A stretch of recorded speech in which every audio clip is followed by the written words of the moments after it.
Welcome to the Black and White podcast.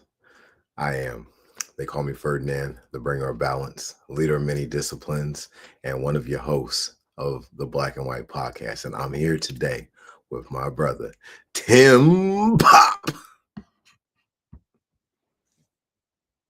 You got your microphone off.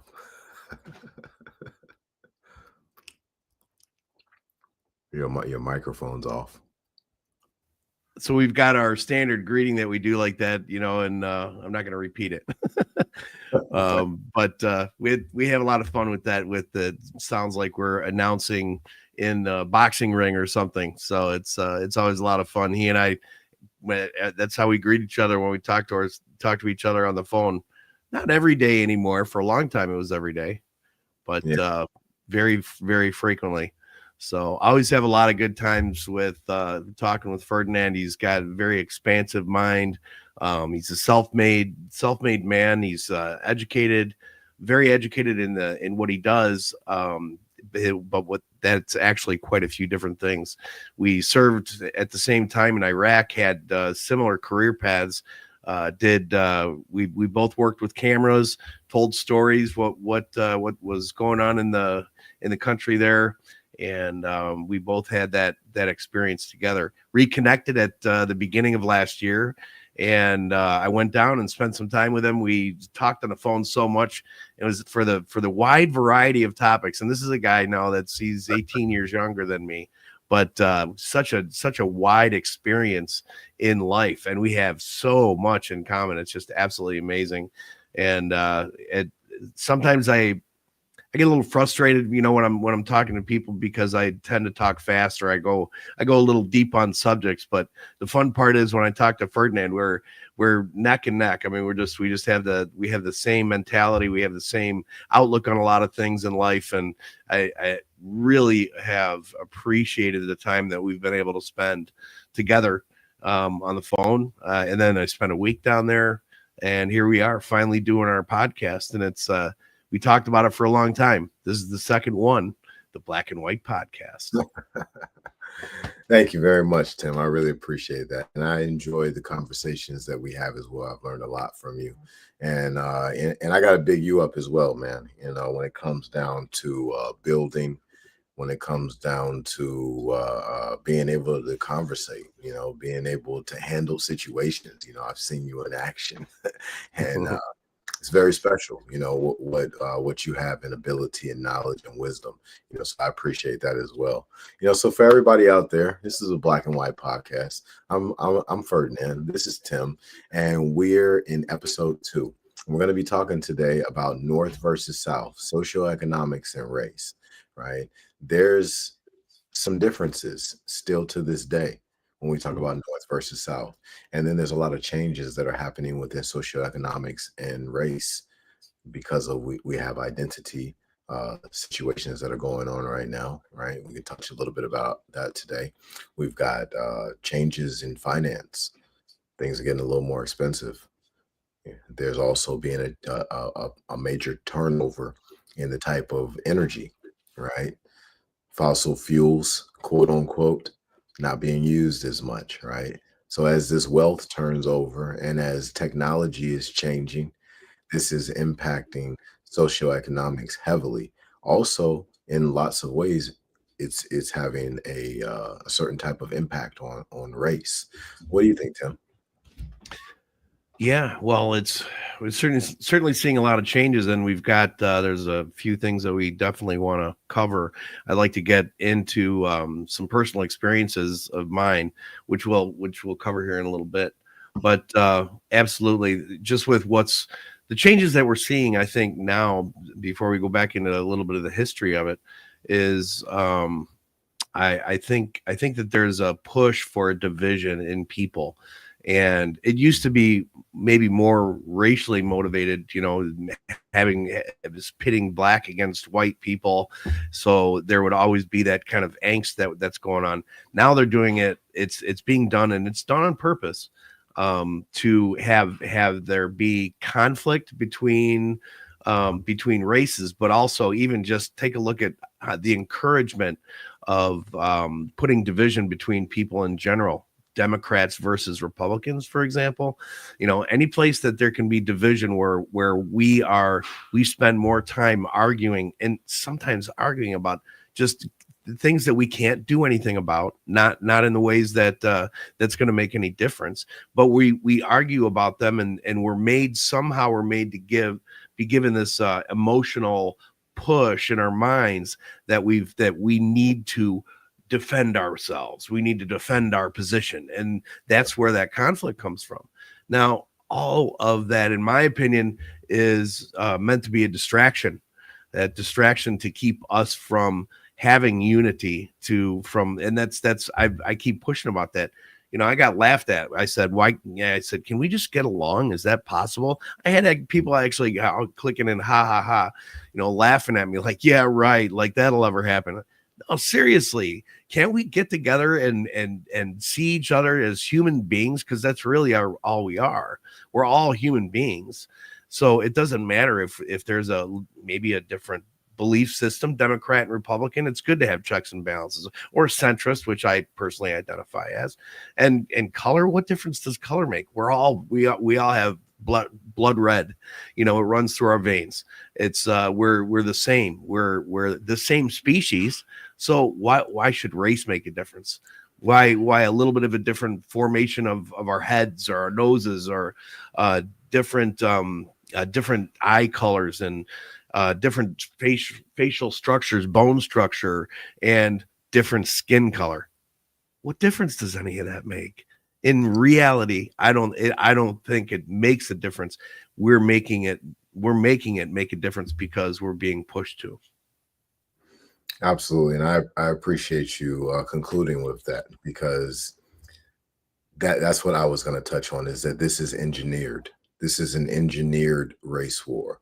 And it's part of divide and conquer, what we've seen for so many hundreds of years, maybe more than thousands of years, from the Western powers, to be able to gain traction, to be able to get control, right?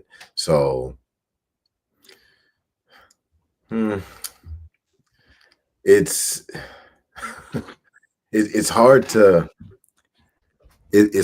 pin down exactly where it started at, right? Because we can look at slavery, but it really goes further than that, right? Sure. It's really much more than that, right? Mm-hmm. This goes back thousands of years. But in America, let's just keep it on a small scale, right? Slavery and Jim Crow and certain programs that have been put in place, and then the engineered media has created the belief in a lot of people's minds that there's a white versus black thing going on. Mm-hmm. Make no mistake about it, the white versus black thing is going on, but that's because we are playing along within that narrative. As you were just saying, it's engineered. So should black and white, should it matter? No, it shouldn't. But how do we achieve the unity? It's a really great question, right? How do we achieve the unity? Mm-hmm. The only way to achieve the unity is to give the people the actual truth of everything. Giving the actual truth, and everybody being on the same playing field, and justice is able to take place.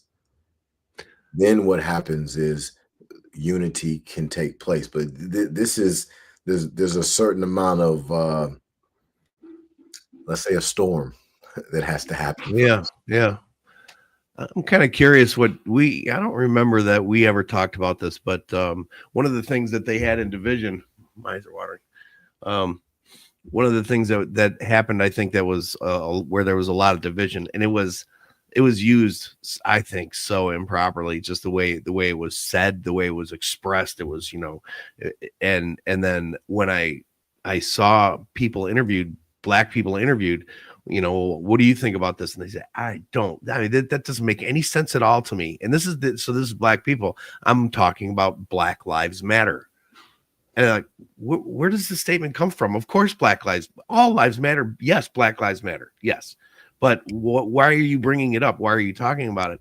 And it was a division in my mind. It was a division tool, a division tactic that was used in the political arena to, again, just to make it seem like there's some reason that there's a division, that there's a difference, and we're all people, all the same, and that's how we should look at each other, you know. And I didn't, you know, it's like, well, I didn't do the. It was a counteraction thing. People, well, white lives matter. It's like, you know, come on, man. I mean, we've had the way it was set up. We've kind of had a privilege throughout the beginnings of America, and yeah, we have to admit that's an absolute truth. But that's not what that was about. It was about creating more division in a place where we don't need more division. We need more unity. What do you think about Black Lives Matter? Did that connect with you?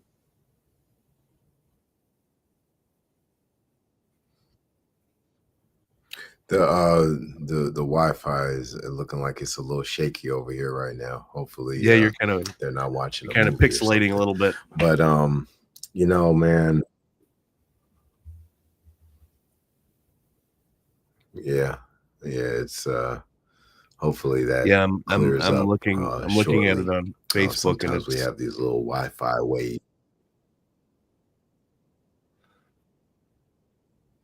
I believe it's on your end. Probably a little choppy, but yeah, man.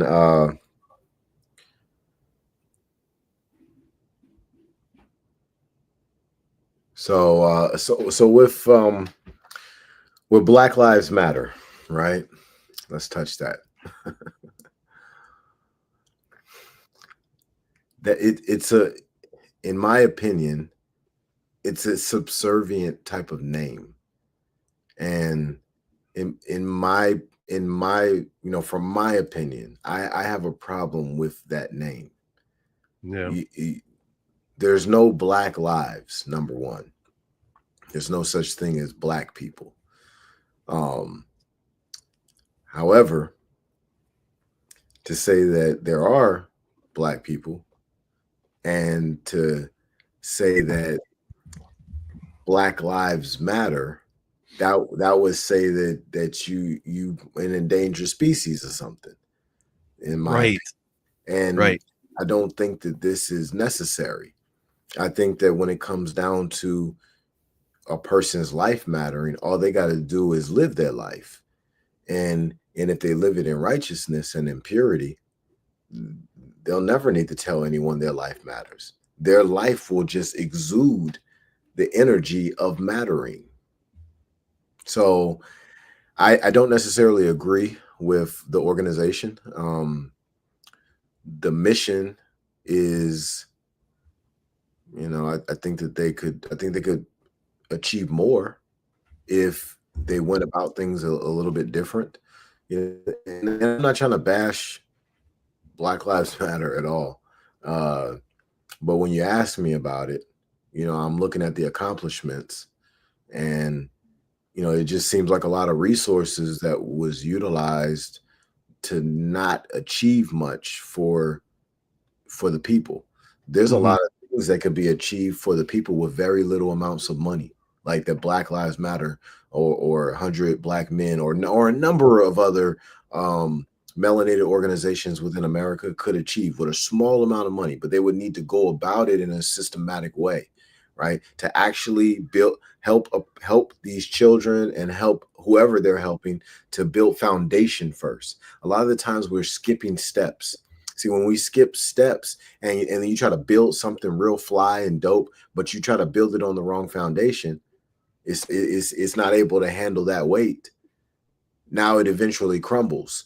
Yeah, you did something nice for somebody, but you didn't properly set them up for sustainability, right? So I think that the resources are not being used effectively from these organizations, and Black Lives Matter is only one of them, right? But I'm only speaking on them because you know, you brought it up. Sure. And I think just because I wanted to make a little bit of a connection from what my experiences were in my childhood through an experience that I had in the spring with you. and I just did not understand what was happening. And we kind of figured out that it has something to do with the Mason-Dixon line, and where slavery was originated and where it was held. It was the slave states. It's referred to that way. And Ferdinand lives down in Virginia, which is part of, that's part of that experience. So for me, I grew up in Northern Illinois. We were, if you look at the chart online, you go look up Mason-Dixon line, and you see where the states are. Our state of Illinois was all totally blue, meaning no slavery. Was there none? I don't know, but it was, if there was, it was extraordinarily minor. So there was a big difference, and generationally, 2-3 generations later, here I am. I'm back from the 70s. I was taught, hey, people are people, and this is, you treat everybody the same way. If somebody's going to be a jerk, well, they're a jerk, and it doesn't matter what color skin. Any color skin can be a jerk. It has nothing to do with that. So, you go out there, and that's how we were. And I went into Melrose Park to see my cousins and my grandfather, grandmother, and it was a very mixed community in that way. And we saw all different kinds of colors going in towards Chicago, but out here in the sticks, it was very uncommon. So when you'd see, it's like, oh my gosh, look at that, a black person. You never see a black person, so it's going to take you a little by surprise. But nobody ever looked down at it. We had a family come into our school, and they were welcomed as if they were just people. It was a little odd at first because they were the only black people in town at all, and there was high school students. So it was interesting, but then that was it. Once that fanfare was over, so this for me was the 70s and the 80s. So in my mind, it was the floats in parades, the black and white hands shaking hands in the float, and that was the environment, that was the temperature that people were living was. That's right, we've been able to end that kind of racism. That doesn't happen. So I went along my life through the rest of the 80s, into the 90s, and the 2000s, and into the 2010s without thinking that racism's over, right? Well, I couldn't believe it. One time I don't know, pointed at, racist, see, racist. And I looked behind me. I said, who are you talking to? I don't even understand what that means or how I could have been being racist. Half of this room, this is in basic training, half of this room, 30 of us are black, 30 of us are white. What difference does that make? And what did I say that sounded racist? I didn't understand it. Now, that was the only thing I really heard. And then the rest of the time through my Army experience was very, very integrated. It was probably, over a third, maybe half, and a third black, and the rest white and other colors. So my experience, the thing that really shocked me, I went and saw Ferdinand, and he said, "You want to go out and we'll play some pool?" And I said, "Yeah." And he said, "No, I got to warn you." He said, you might get some looks out there. It might be a little bit different. Don't be surprised if you get walked up on. And I said, what are you talking about? And he started describing the situation. I said, well, that's not going to happen. Those things don't happen to me. We went out to the bar, and I got stepped up on. This guy he was a head taller than me, and he's kind of, you can tell that he was looking to try to intimidate me. I'm only 5. Well, now I'm 5'8", but so here he is. I'm not easily intimidated. You just grew a couple inches. Well, 5'8". I'm 5'8". I'm 5'8". I was 5'9". I'm not 5'9" anymore. I'm in my middle 50s. I'm not 50. I'm not 59 yet. That would be late 50s. So let me touch on this, right? Go ahead. When we look at what has happened in America, we've got to keep in mind that even following the slavery time frame, coming into the later 1800s, the early 1900s, there's still people being hung from trees. Okay, and then on top of it, we've I'm not trying to not acknowledge what you were saying. I get what you were saying, and I No, think that it's a certain amount of a I was narrative. just Well, surprised. I did not know it was there, and you're telling me these things, and it was enlightening. And I realized that it's true, and I said, "Well, this is ridiculous. I mean, this has to end." It's a it's absolutely. a tall order. Absolutely. So you still have those types of incidents happening, the lynchings, and but then when you look at laws that are being made, and you look at neighborhoods that people are living in, when you look at the 1960s and you look at Chicago, and you look at where melanated people were living at, it was appalling what I saw in pictures and what I saw in videos. And it's not all of them, but I'm talking about the projects that were, that they were living in. It was like living in a prison, literally, one that didn't have no guards, and you could come and go as you please, right? But the structures weren't proper, and the Yep. list goes on. When we look at DEI, this is a conversation that has recently been had on one of the other podcasts, and we've got those funds. The group of people who got the least of it, from my understanding, is melanated Americans, people who could be considered African American, Negro, colored, Black, any of those names. And, so this has been something that's been consistently happening for a very long time, to Mhm. keep, in my personal opinion, to keep another group of people down. It's not something that has ever stopped. Yeah. It's still happening to this day right now. And I would say that it might have been more intense in the South than in the North, but it Yeah. would, but it existed in the North, and it still exists in the North today. Just may Yeah. not be intense. It does. It's something since I got retuned. I've been watching for it just to see does it still is it existing up here, because I think we were further along before, back in the 80s, 70s, and 80s than where we are now. We went backwards to get to where we are now, and the Chicagoland definitely was. It's not like it is down by you, but there certainly is room for improvement. And just as a sidebar, you heard the word, and I'll tell you right now, it's real common with Ferdinand and his friends. They when they refer to each other or their community, it's the melanated community. So melanated is it seems to be a universally acceptable term for people that are darker skinned than people like me. I would say that when the average person, or a person who could be considered, let's say, more melanated, when they use that term, it's a sense of pride that Yeah. that is being instilled within that person, that they've instilled within themselves, Yeah. to uh, to be beautiful in their melanin. I, Yes. I think Yes. that for a very long time, and we could even use the experiment with the dolls from I believe it was Plessy v. Ferguson, or if it was Board of Education, one of those Supreme Court cases where they used the dolls with the sociologists to determine how the children felt about race, right? And many of the melanated children decided that they would prefer to be the Caucasian doll. Mhm. And this simple experiment with children showed what the socioeconomic landscape of America is, especially when we're talking about in the South, because things were much more intense down there.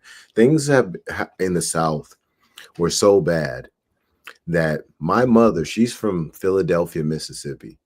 There's a large portion of her life that she won't even speak about. And my mother, she wasn't born in the 1920s. Right. She was born in the 1950s. Yeah. Right. Wrong. I mean, wrong that she feels that way, that there's whole segments of her life that she just prefers not to talk about. No, It and was it was that intense for a lot of people, and I would even go as far to say that it was intense for many people in the North.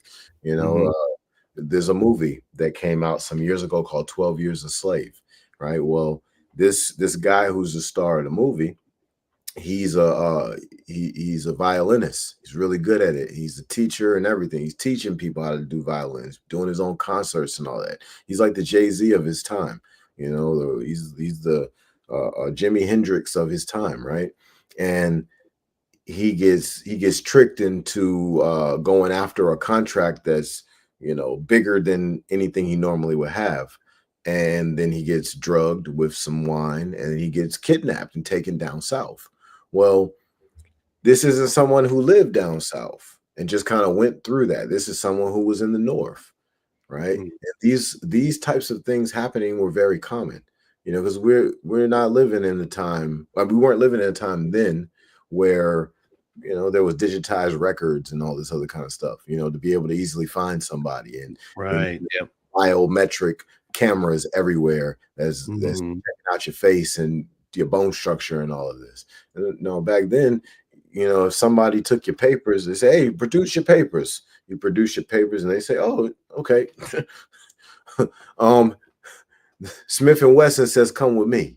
Oh, geez. This is the reality of that time frame, you Yeah. know. So uh, these are things that are trauma for people in different types of ways through generations. This trauma has to be dealt with, and a lot of melanated people, it hasn't properly been dealt with, and it's affected them in the socioeconomic landscape, especially when we look at these identity crises and what's going on in the homes. Mhm. We've got a complete shift between the gender roles. Yeah. Yeah. That's well, we're talking about the change in it's women coming into power, which is has begun, but we've only seen just a little scratch of that surface. But it's definitely, you can tell it's a wave that's building that will be a tsunami, and women are going to be the ones that are in control of this existence that we have right now. Now, make no mistake about it. It is going to be a certain level of a female rising in their leadership capabilities as well as their posts that they serve in. Okay. However, understand that this is a spiritual feminine energy that is in our atmosphere, Mhm. that is upon us. So it works both ways for men and for women. And there will be some men who will have much more femininity than other women simply because of their spiritual capacity, their mental Mhm. capacity. And then that will translate based upon their vibration, their desires, based upon the burdens that they've let go and how they have chosen to walk in purity or the lack thereof. Would you say there'd be a connection then to people with that have higher levels of intuition, higher levels of empathy, um, that the type of thinking that's commonly more associated with women? Absolutely. And we see that now, right? That's already in play. So it's like I said, for some, it's a full-fledged identity crisis. Then for others, you might see some men that are more empathetic, more compassionate, more nurturing, you Mm-hmm. know, more about their family and the home and all these different things that, you know, in the past, in the far past, maybe it was primarily that it was women that was concerned with those things. But you might see more of a balance in certain homes between the man and the woman doing certain things around the house, you know, and this could be likened to a physical effect of the spiritual cause. Mm-hmm. Mm-hmm. Yeah, absolutely. Yeah. I don't see any questions. I asked for questions, but I got to tell you, I've got some friends here that joined on from my page: Suzanne, Todd, Russ, Paul, Jennifer, Janet, Wendy, Brandy, Christine, Rick Thank all y'all. Jones, Appreciate y'all. Daniel, Zach, Eric, Carlos, Nick, Caroline. So I've got some people that have joined here on my Facebook. So that's excellent. Awesome. You know, so when we're talking about socioeconomics and race, North versus South, We got a lot going on in the world right now. We got a lot going on in the United States of America right now. Mhm. Socioeconomics and race. I think that there's a lot that people are becoming privy to, and that's going to create its own storm. There's a lot of whistleblowers, and I think we might have even talked a little bit about this last episode. There's a lot of whistleblowers who've been whistleblowing. There's there's different things happening in different countries that are connected to America. Now, how does this play into our socioeconomics? How does this play into that piece? Well, we're dealing with some major inflation. Okay. That's going to get worse, right? As that gets worse, the haves and the have nots, we start having a larger gap between them, right? Well, who are the have nots? You know, Right, yeah. At well, what level? What makes you what level is that does that begin to happen? exactly. And it's not even a real question for you. It's more so just something for everybody who's out there listening Yeah. to think about, because as people get into more of a thought of desperation, which is coming, and if it hasn't came already for some, it's working on them. It costs a lot of money to buy eggs right now. Some Yep. people are probably hard pressed when they go to the gas station and like, man, I got Yeah. another $50, $60, another That's $100. Don't let them have like a Tahoe or something like that. yeah, yeah. Well, the eggs, that's gonna get worse. There's more outbreaks of that avian flu, and, there's gonna be more of a shortage of eggs that's coming up here shortly. What Americans have got to understand is we got completely out of control in the 1910s through the 1930s. That Federal Reserve situation changed everything, and we haven't had control. We've been allowing people to poison the land, and we import food. We import food for a nation. A Mhm. nation should have enough land to grow food, but You the would land think. is poisoned. It's demineralized. We've had a demineralization of the soil, so it can grow, but it doesn't grow like it should, right? Right, right, and then with all the permanent chemicals that are out there, Exactly. that is a gigantic thing that's going on right now, and then, so you almost need to go back to the time. I don't know if you remember the term super fund, but there was a super fund to clean up, disposal sites from chemicals that were being dumped by, companies, and Yeah. it was a gigantic deal. Well, we've kind of got the same situation as has come around again. Only people aren't, maybe they're not as informed about it yet. It's not talked about enough, or there's filtration and censorship that goes on even in social media. There's things where it gets struck off. You don't get seen on your feed. If you post things that are controversial that way, it just doesn't go to your friends. Your friends don't see your post because it's actually choked off. Yeah. When we talk about socioeconomics and race, I think what filters into that is education, because it's education in this country that gets you a job. You Mhm. got a Yeah. college degree, master's degree, doctor's degree, you get a certain kind of job. You only got a high school diploma, you still get a job, but you got a certain kind of job, right? So education. I think there was something online today about Donald Trump uh, thinking about dismantling the Department of Education. The public school education is complete garbage. Yeah, that's yeah, I think that's the All reason why. and thrown in the Mhm. garbage. This is how bad that it is. Like when teachers are getting shot by students. I live 4 miles away from Rich Neck Elementary School, where the 6-year-old student shot the teacher. Right, I'm right down the street, and some of the children that play with my children, they go to that school. Right, so When you see stuff like that happening, that means the education system has completely failed, right? And then when you look at this out of control balance of leadership, right? You got all these people, and then you never got great leaders, right? Where are the great leaders at? You know, it's like they get dead real fast, or they get put in prison real fast, or maybe they get thrown $450,000 salary as soon as they graduate college and get an NDA, not a non-competing NDA to sign that says you got to keep your mouth closed about everything that's got anything to do with socioeconomic world, social causes, all of that. You can't speak on any of those things. Yeah, those agreements, you know, and I mean, it actually chokes off your education. So maybe because it's your education that got you that job and the knowledge that got you the job, and now here it is, you can't even use that knowledge if they push you out the door. You know, it's a pretty scary thing too.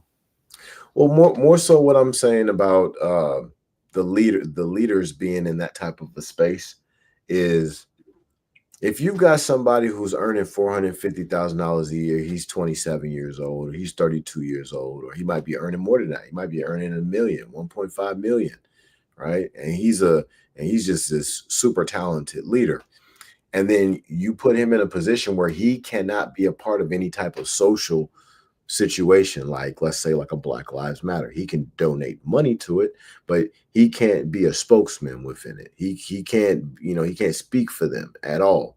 Well, now what you've done is you've taken all of these competent leaders with these NDAs, and you kept them out of the fight, quote unquote. The other ones that are too out of control, they're crazy outliers. All right, we put them in prison. We tried to kill them too many times, but we just got to put a case on them. The other ones that are easy to take out, boop, put a bullet in them, right?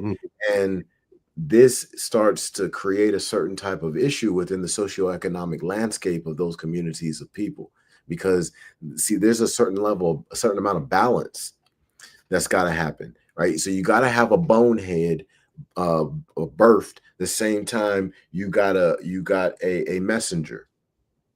You got to have a complete screw up born the same time that you have a prophet born, right? This is the balance. Well, if you let the screw up do whatever he wants to do and you lock up the prophet, what happens to the people? You've taken them out of balance. Yeah, that makes sense. And when that happens over a course of generations, we're looking at a major problem that only the stars and the planets can solve. Or that's God source.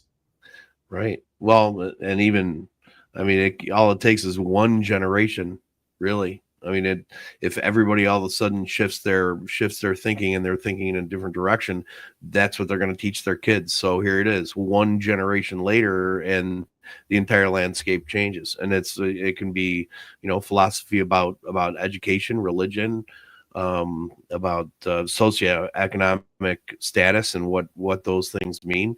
You know, it's that and that's why we have to be conscious about it and teach our children all along the way, and be looking for a righteous way to live. And I'll say it again, it's when I say righteous, I'm not talking about religion. I'm talking about, you know, living with good ethics and having being a good role model, and being somebody who can be counted on.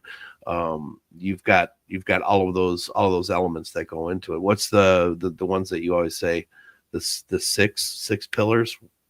Maturity, accountability, responsibility, humility, and sacrifice.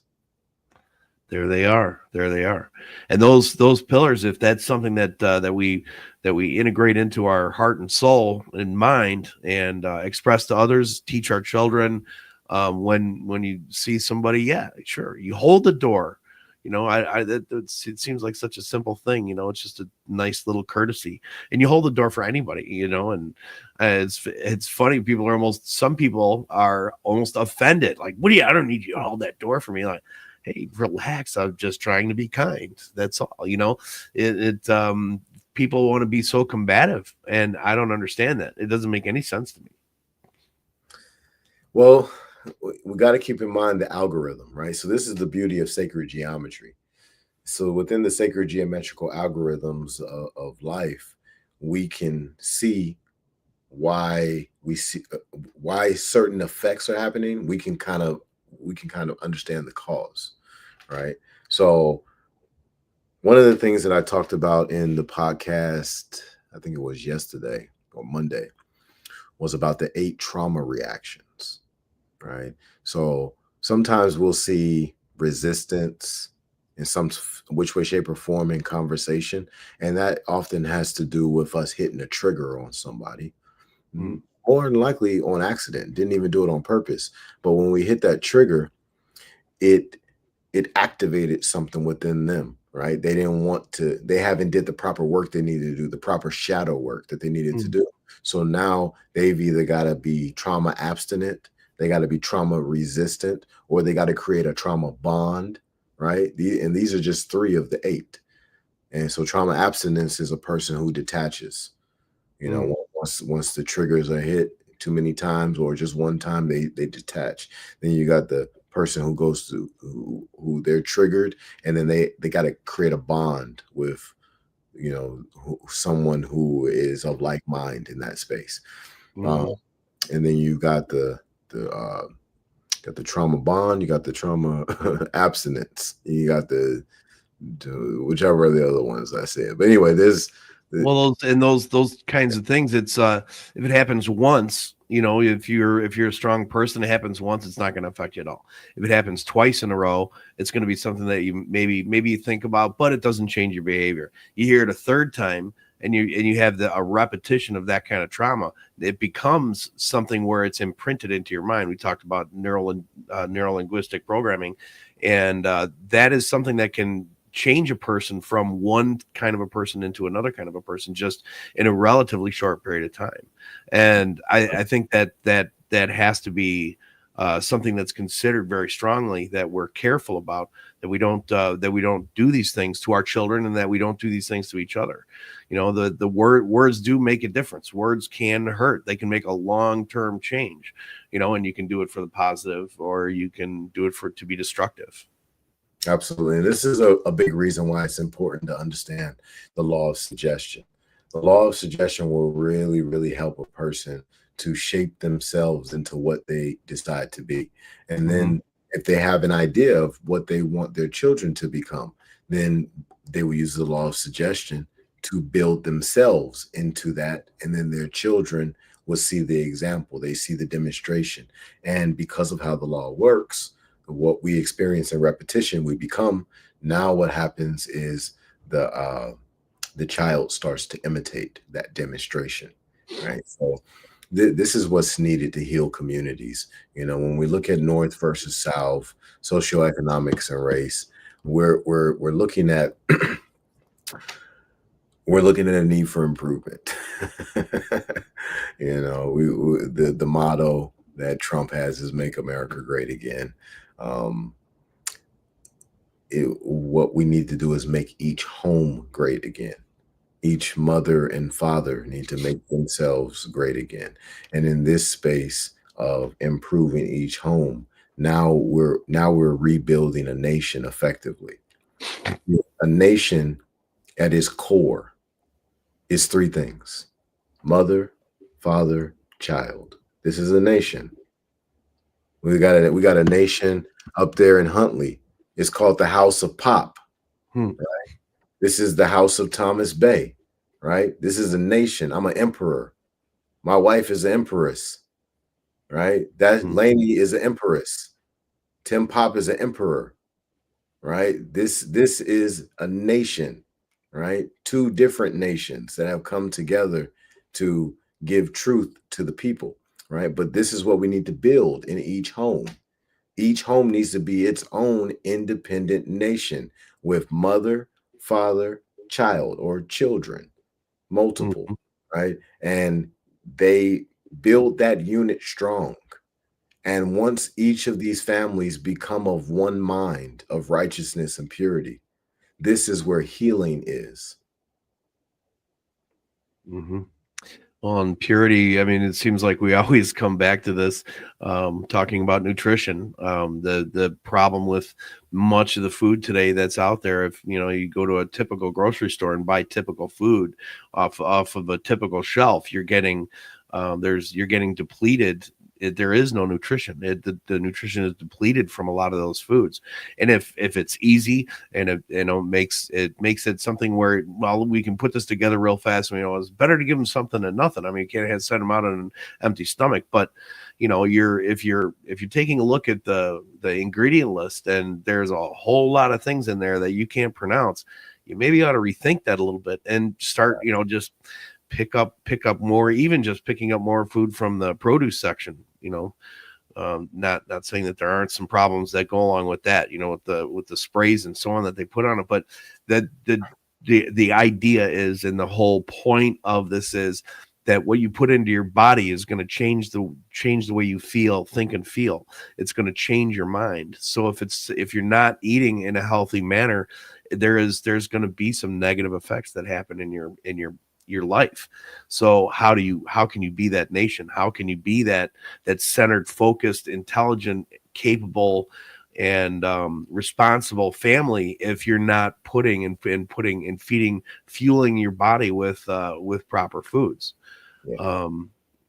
My mother was really big into nutrition, so for me it was kind of easy. But with advertising and so on that's out there, and the things that have been pushed over the years, even when I was a kid, there was it was chocolate frosted sugar bombs. It was always pushed. It was pushed hard on TV, and then they'd come out with, well, you can't advertise it that way, but they figured out another way to put it in front of us. And either you take that advertising and you say, well, wow, that's a quick way to eat, and just throw some milk on it and make it good. That doesn't make it good, and it will change the way you think and feel. So it starts from the inside, starts from the core. Of course, there's a lot of other things that go into it. With what you think and believe, please. With what you think and you believe is think is righteous and feel about the way the world works around you and the way you react to other people, it still comes back to that core. How do you live at home? What is your home like? What is your connection to others? And how is it that you feel yourself? And comes back to nutrition over and over and over again. So starting with the basics, it seems like we always come back to nutrition, don't we? Yeah, nutrition, water, sunlight, exercise, sleep, and goals. The 6 keys of life. So it's a balancing act, everyone. Always keep this in mind. Nutrition is majorly important. And when we talk about nutrition, please understand that we're talking about what you put in your mouth, right? But we're also talking about what you put in your ears, what you put in your eyes, what you put in the secretions of the skin, right? All of that. We're talking about everything. What you put on your head, right? What you put on your face, right? All of that, right? Every piece of it is nutrition. You're ingesting it somehow, right? So make sure that you're aligning what you ingest with righteousness, with purity, right? Water-based. You want to be eating things that grow from the ground much more often than anything else. Limit or eliminate everything else. But yeah, we're coming to the end of our program. So hey, Tim, you got any closing words for the people? Well, I think try to embrace that word righteousness and think about how it applies to absolutely everything in your life.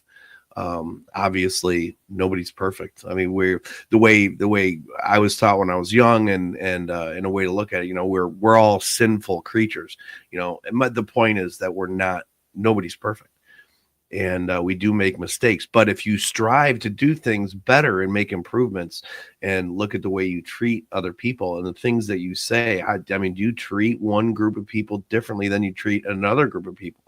Reel that in. Think about that. Think about how you respond when you see somebody maybe that's brand new that you've never come across, and you respond oddly and you feel uncomfortable. You should feel uncomfortable.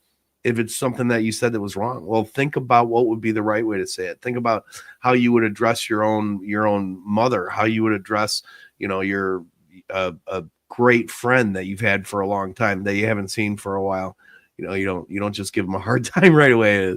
Thinking about friends like Russ. I mean, the things that we say to each other, it's pretty funny. It doesn't. It sounds mean, but we're just kidding around with each other. I'm not talking about that kind of stuff. Obviously, I'm talking about the way we treat people that are on the street, people that are different than us, people that have a different background, a different lifestyle. Take a minute, have a conversation. Just talk to them normally and find, just get a sense of who they are. It doesn't have to be more than about 10 or 15 seconds to ask a question. How do you feel about that? And just get a response and start to realize how you treat other people. Socioeconomic status, those things don't make a difference when you come down to the real personality and the basis of who people are and what they represent and their kingdom, their tribe, their people. You can learn more about others if you just take a few minutes. That's powerful, my brother. I really appreciate that. I really enjoy these conversations that I have with you, Tim. They're always uplifting. You always bring a different type of perspective that helps me see things from a different angle. And, that helps us to paint the full picture, because sometimes we approach things and we may have only a slice of the pie, but we need the whole pie to truly understand. So I really appreciate you for that. I want to tell everybody out there who tuned in to the Black and White podcast, thank you very much for coming. Thank you for tuning in. Listen, we're going on a journey. All right. We're going on a journey of truth. We're going on a journey of righteousness together. And keep tuning in, every episode, every Wednesday, 6 p.m. We're going to be up here and we're going to be talking about something important. We're going to be talking about something that's going to uplift families, that's going to uplift humanity. All right. So y'all be blessed and expose your gift.